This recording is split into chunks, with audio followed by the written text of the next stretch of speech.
आओ मित्रों, चलते हैं एक और आज नई कहानी के साथ। चैनल को लाइक एंड सब्सक्राइब करें और कमेंट में जय हनुमान लिखो। हनुमान जी ने कैसे तोड़ा भीम का घमंड। महाभारत के वनवास काल का एक प्रसंग है, जब पांडव अपने 12 वर्षों के वनवास के दौरान जंगलों में विचरण कर रहे थे। भीम पांडवों में सबसे शक्तिशाली थे और उन्हें अपनी शक्ति पर बहुत घमंड था।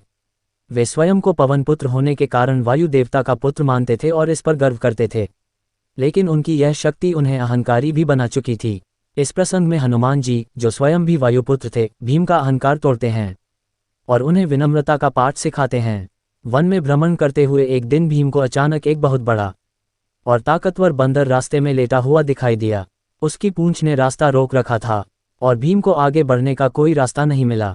भीम को यह असहनीय लगा कि एक बंदर उनकी राह में बाधा बने। वे गर्व से बोले, ओ बंदर, अपनी पूंछ को हटा ले ताकि मैं रास्ता पार कर सकूं। बंदर ने अपनी बुरी आवाज में कहा, मैं बहुत वृद्ध हूं और अपनी पूंछ को हटाने में असमर्थ हूं। यदि तुम्हें जल्दी है तो कृपया स्वयं ही मेरी पूंछ को हटा दो। भीम को यह बात आसान लगी और उन्होंने सोचा कि वे तो दुनिया के सबसे बलशाली व्यक्ति हैं। बंदर की पूंछ को उठाना उनके लिए बहुत आसान होगा। उन्होंने अपनी पूरी ताकत से पूंछ को उठाने का प्रयास किया, लेकिन अचरज की बात यह थी कि पूंछ टस से मस नहीं हुई। भीम ने कई बार प्रयास किया, अपनी सारी शक्ति लगाई, लेकिन हर बार असफल रहे। इस पर उन्हें आश्चर्य और शर्म दोनों का अनुभव हुआ। भीम को यह एहसास हुआ कि इस साधारण से दिखने वाले बंदर में जरूर कोई दिव्य शक्ति है। उन्होंने बंदर से माफी मांगते हुए कहा, आप कौन हैं? कृपया मुझे बताएं, क्योंकि साधारण बंदर की पूंछ इतनी भारी नहीं हो सकती। तब उस बंदर ने अपना वास्तविक रूप प्रकट किया। वह कोई और नहीं बल्कि भगवान हनुमान थे, जो स्वयं भी पवन पुत्र हैं और रामायण काल के महान योद्धा। हनुमान जी ने भीम से कहा, तुम्हारा अहंकार तुम्हें अंधा कर रहा है। शक्ति कभी घमंड का कारण नहीं होनी चाहिए। अपनी ताकत पर गर्व करना सही नहीं है, क्योंकि हर शक्ति से बड़ी कोई और शक्ति होती है। हनुमान जी ने भीम को यह सिखाया कि वास्तविक वीरता विनम्रता में है, न कि घमंड में। उन्होंने कहा कि अगर व्यक्ति विनम्र हो तो उसे सच्चा बल मिलता है।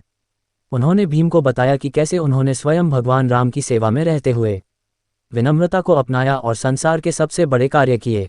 भीम ने हनुमान जी के चरणों में गिरकर उनसे माफी मांगी और अपना अहंकार त्याग दिया।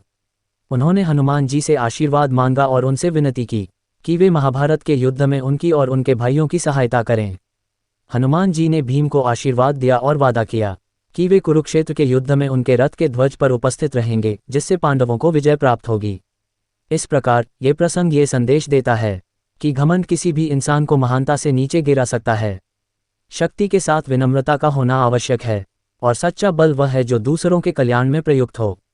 हनुमान जी ने भीम का घमंड तोड़कर उन्हें यह सिखाया कि विनम्रता में ही महानता है।